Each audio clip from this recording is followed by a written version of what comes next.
I know we talked a little bit yesterday post-game, but you heard me also talk about complementary football, all phases being an extension of one another. And it's one thing to talk about it, but I absolutely felt it, lived it. The returns to field position that led to a touchdown. I saw it with a turnover in the first quarter, defensive getting a stop. I saw it with a 2-minute drive at the end of the half to, try to get some points at the end. So kind of the fun part about all of that is you don't know who's the one that's going to pop off and do the thing. So yesterday that might have been Jeremy McNichol, in the second quarter to get the long touchdown run. There was other players. I felt like Ben Sinnott in the run game, Payne and Kinlaw at defensive tackle, Debo and Jalen Lane on the return side. So it was just different people, in different spaces, and I thought that was one of the real key factors in the game. Injury-wise, safety Will Harris unfortunately broke his fibula, and he'll be put onto IR. He has been an absolutely fantastic addition for us, and we hope at some point that we'll get him back. But he'll go on IR. The team is also going to sign safety Darnell Savage as well. So on the plus side, from the injury side, Marshawn Lattimore has cleared from the concussion protocol. And I'm sure there's a lot of questions regarding injuries and updates that on Wednesday I'll be better qualified to fill you in on where we're at and the assessments from there. But I am more than pumped to talk about the game and what's ahead. All right, time. Excuse me, Dan, with Harris, what is it that you're losing most? And then with Darnell, what are you getting? With losing most, I thought really in the coverage game, man, have I felt that, John, like the matchups, you've seen him and Zach, and in fact, I talked about that in the team meeting today. So I feel the speed and the coverage ability from Will. That's one thing.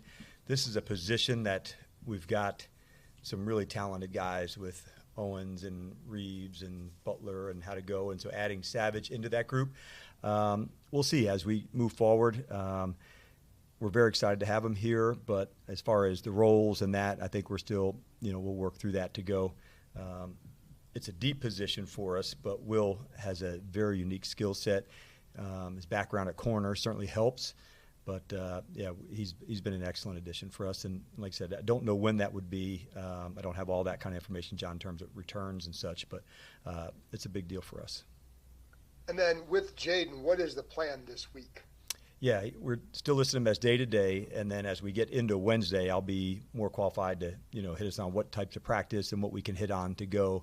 So he went through some things today, some more tomorrow, and that'll lead us up into Wednesday. But when we get together prior to practice, I'll have a better idea for the plan. We've not nailed that down for the week as of yet.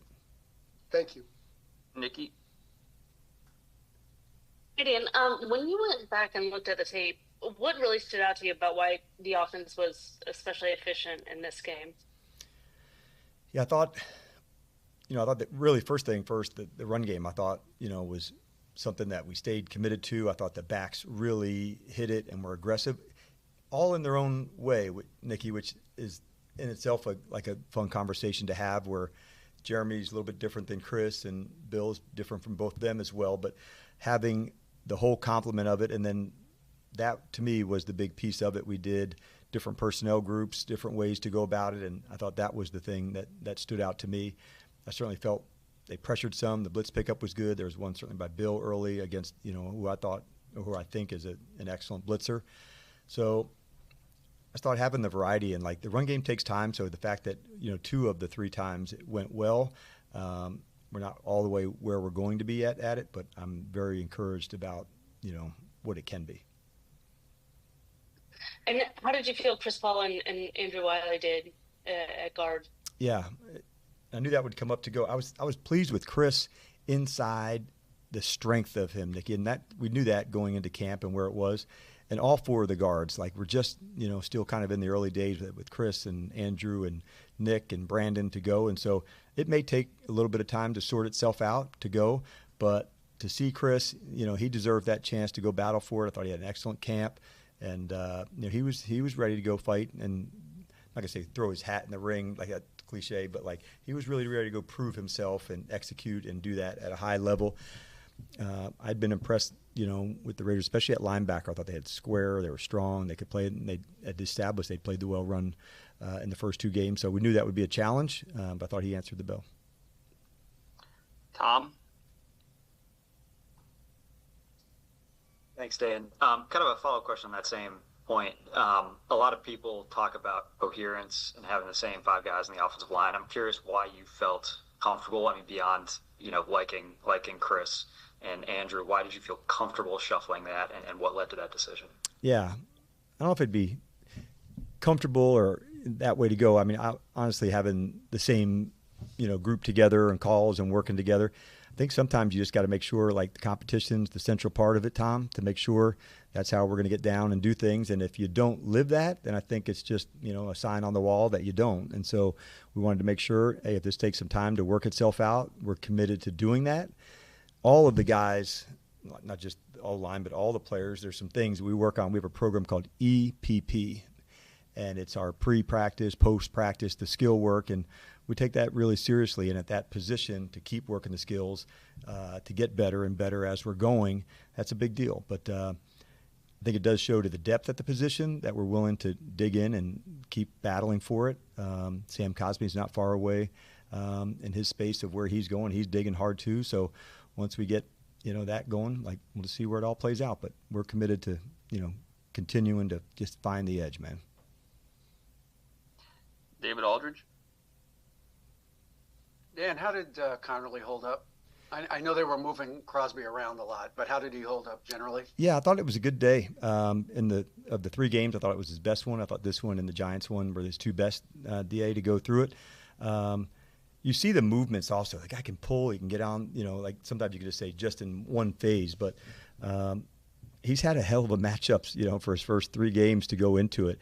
And sometimes you go and you learn through the fights and where do you grow. And I would say, like, it's cool to see the game that didn't go well a week ago and then grow from it, get the lessons. How do I get better against a fantastic player? Did it all go great? No, but there was a lot to like.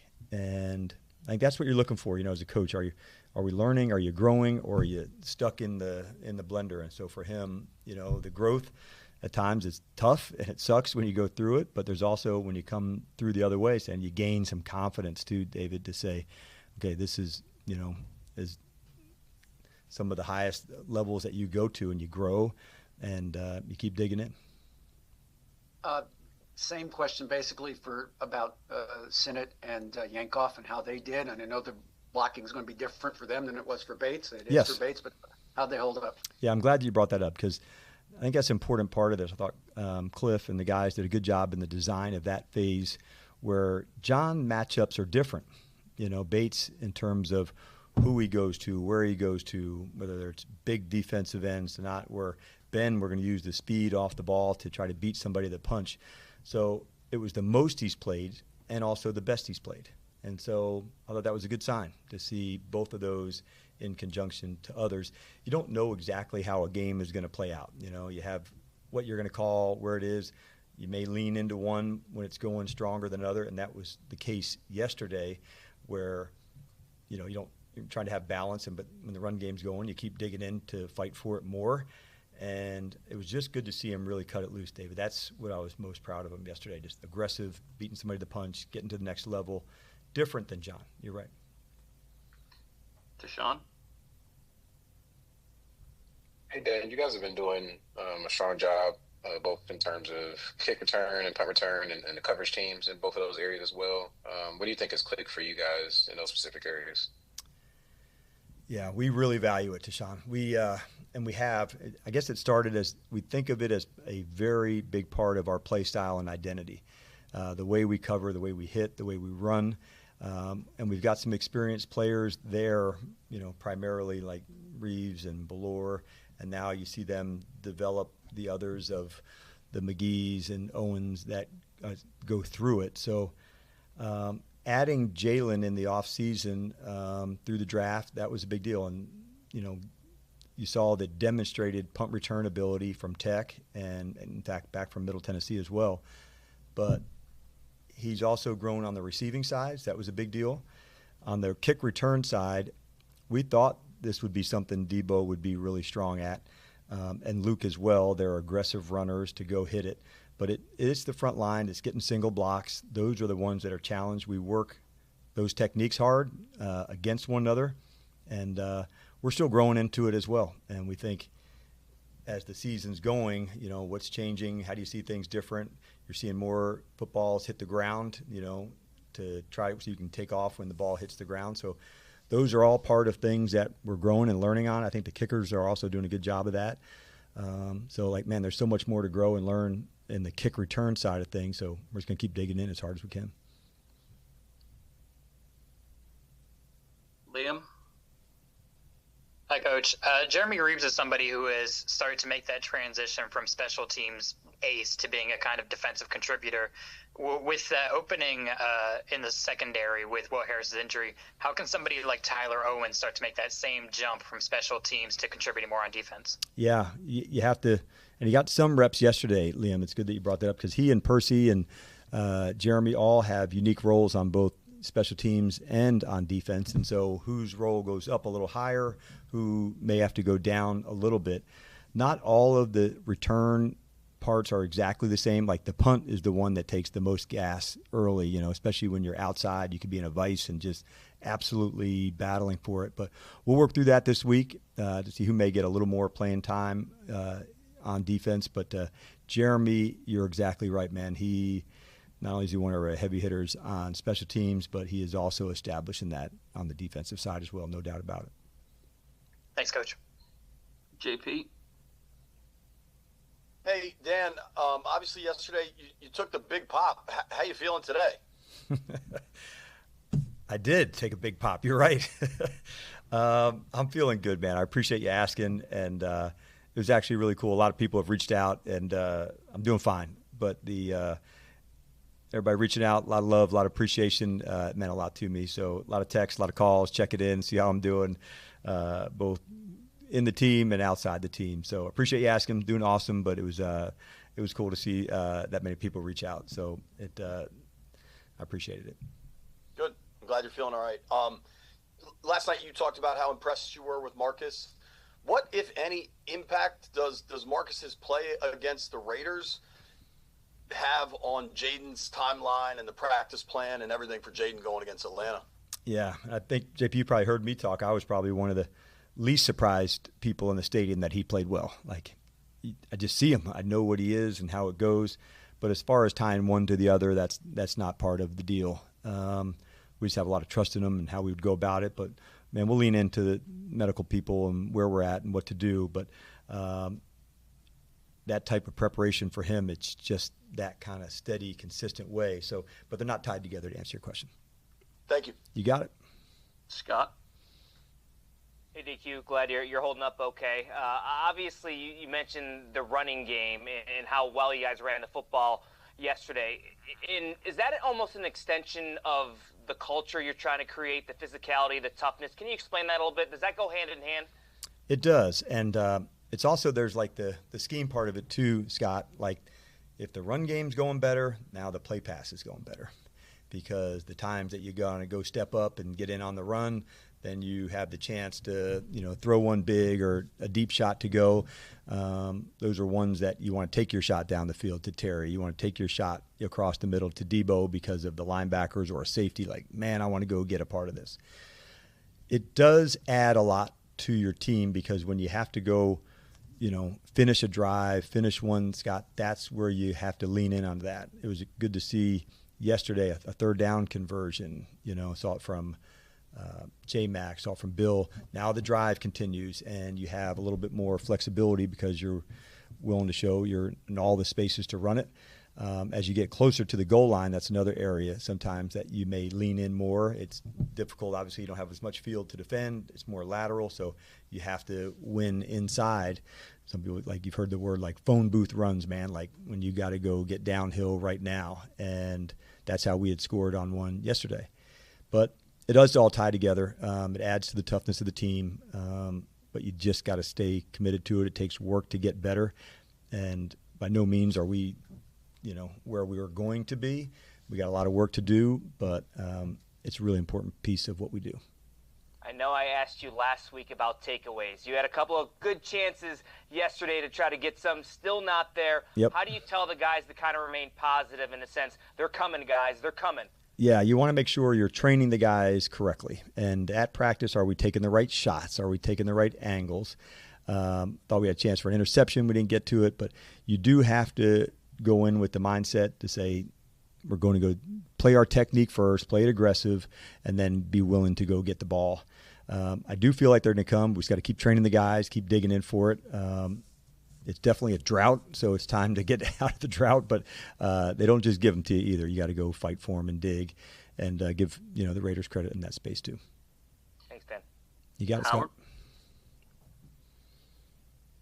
Scott. Hi, Dan. Following up on that with the turnovers, are there particular drills, things you can try in practice to try to help that and get a couple of those in the games? You can, Howard. I think there's two ways. Like, first one, from a defensive spot, you're thinking, like, we call it like ball extraction, where I'm punching it out to go. So if you and I were to tackle together, you have a leverage, I have a leverage. If it's to my side, I can go take a shot on it. And then there's other ones in terms of like how to track a deep ball, how to catch a tip pass. And you'd heard us referring to the EPP early, the beginning, the end, extra jugs machines for us to catch the different types of passes. As a defensive player, you don't catch the nice pass that, the quarterbacks would throw on this shoulder or this shoulder. It's above, behind, below your knees. Those are the catches that you have to practice. So we'll continue to do that, but you also have to have the mindset to go do it. When the ball's in the air, it's meant for me. When I got a shot to go take it, it's meant for me. Oftentimes the quarterback's one you can get. I thought Vaughn had a good chance at one. Gino did a nice job of taking care of it.